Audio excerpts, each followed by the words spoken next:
Quem pediu a palavra só... Daniel, obrigado.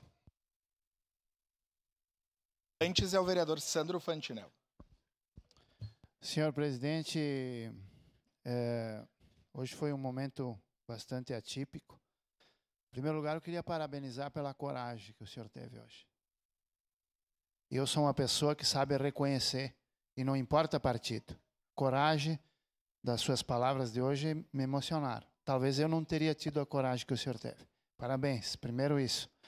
E depois, eu queria dizer, vereador Cláudio, que eu lhe respeito, o senhor sabe que a gente conversa, né?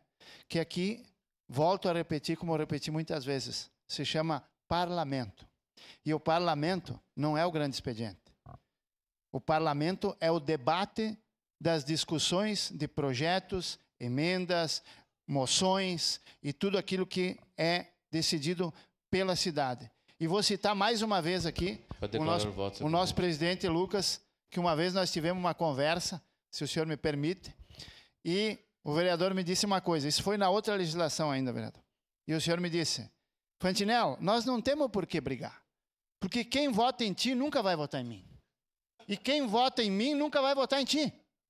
Então, essa história de dizer que a gente vem aqui criar atrito para aparecer, para fazer com que o outro seja menos do que a gente, para vender para o nosso público. Não, isso não existe.